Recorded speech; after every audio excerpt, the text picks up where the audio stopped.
There's a moment in the very first episode of The Boys that sets the entire series in motion. A-Train, the fastest man alive, a Vought-sponsored superhero with a sneaker deal and a catchphrase, runs directly through a young woman named Robin at full speed.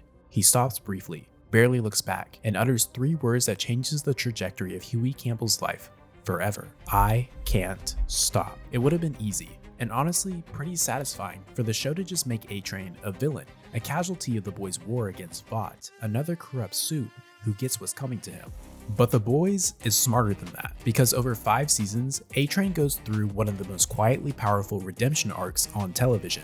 And today, I want to talk about why it works, what makes a character actually redeemable, and why A-Train earns it in a way that so few characters do. Let's start with the question at the heart of this video. What actually makes a character redeemable? At its core, a redemption arc requires 3 things: self-awareness, genuine remorse, and action. A character has to be able to look back at themselves honestly, feel the weight of the harm they've caused, and then do something about it. Often, the most powerful redemptions culminate in a selfless sacrifice, where the character puts someone else's well-being above their own for the first time. But there's another quality that almost every truly redeemable character shares, and it's one that doesn't get talked about enough. They were a pawn. The most redeemable characters are rarely the ones at the top of the hierarchy. They're the ones following orders, out of fear, out of brainwashing, out of a desperate need to prove something to someone. They're complicit, yes, but they're complicit within a system that has a hold over them. Think about Prince Zuko from Avatar: The Last Airbender. His entire life has been dedicated to capturing the Avatar, not because he truly believes in the Fire Nation's conquest, but because he needs to prove his worth to his father, a man who burned half his face off. It isn't until Zuko actually sees the devastation the Fire Nation has inflicted on the rest of the world that the scales fall from his eyes. He doesn't just change sides, he wakes up. A-Train follows the same fundamental pattern, but with a grittier, more grounded version of the story. At the beginning of The Boys, A-Train is everything you'd expect from a Vought superhero: arrogant, self-centered, and obsessively focused on protecting his image. He is the fastest man alive, and he's willing to do anything to stay that way, including abusing Compound V to the point where it almost kills him. That addiction is what leads directly to Robin's death. He's jacked up on V, running at full speed, and he doesn't even register her as a person until she's already gone. And then there's Popclaw, his girlfriend.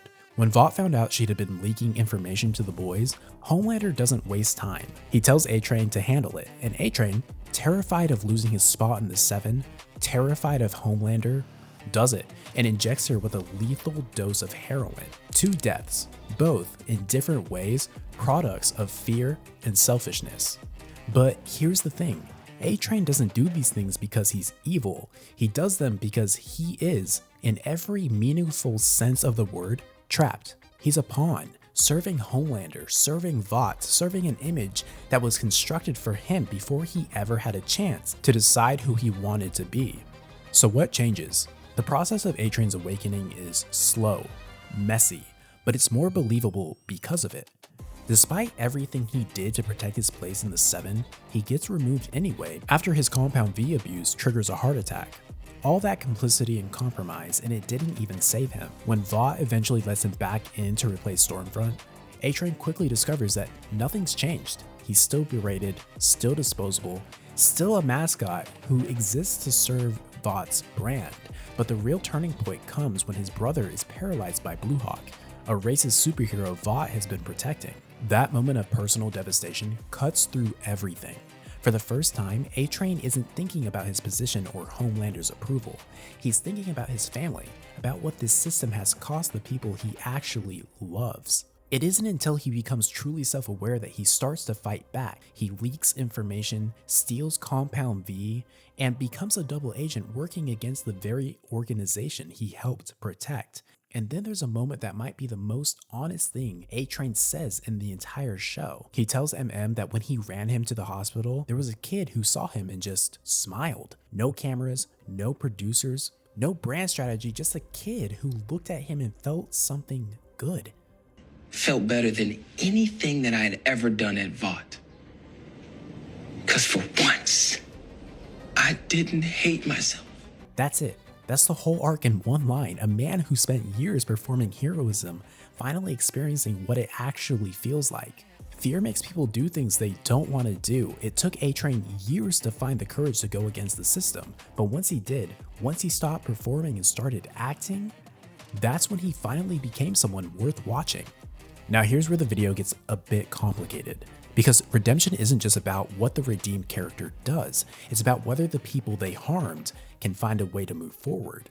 One of the primary reasons A-Train turns against the Seven is guilt, specifically guilt over Robin, and it shapes every subsequent choice he makes to help the boys, giving them Compound V, passing along intel, risking his life as a double agent. On some level, all of it is an attempt to balance a ledger that can never truly be balanced. So when A-Train gives Hughie Compound V so Hughie can save his father's life, something changes. It's a moment of genuine sacrifice, A-Train giving something real with no guarantee of any in return. And Hughie tells him, "We're good." 2 words. Hughie isn't saying it for A-Train's benefit. He's not letting him off the hook or pretending the past didn't happen. He says it so that he doesn't have to spend the rest of his life carrying hatred for someone who is genuinely trying. This is one of the most important ideas in any redemption story. It's not up to the audience to decide whether a character deserves forgiveness. It's up to the person who was wronged.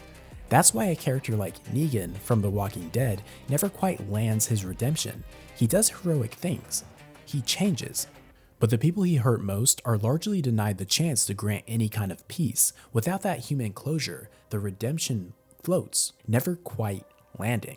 Hughie's forgiveness of A-Train lands because it costs Hughie something too.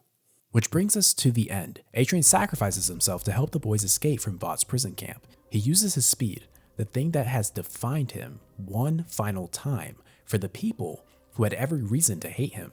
Why does he do it? Partly to give the boys a chance to escape, but there's something more personal. He does it to prove to Homelander that he isn't afraid anymore.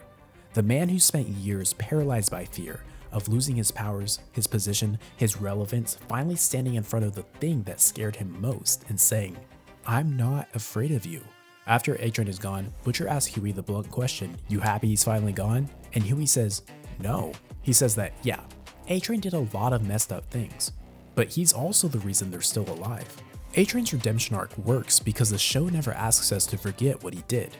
It earns every step, from the arrogant brand ambassador who killed a girl without looking back to the man who gave his life for the people who had every reason to wish him dead. He was a pawn who found his spine, a man drowning in fear who finally found something worth being brave for. And in the end, he got the only thing that actually mattered. Not a clean slate, not absolution, but a quiet, genuine moment of being seen. Just a kid who saw him as a hero. And that's enough.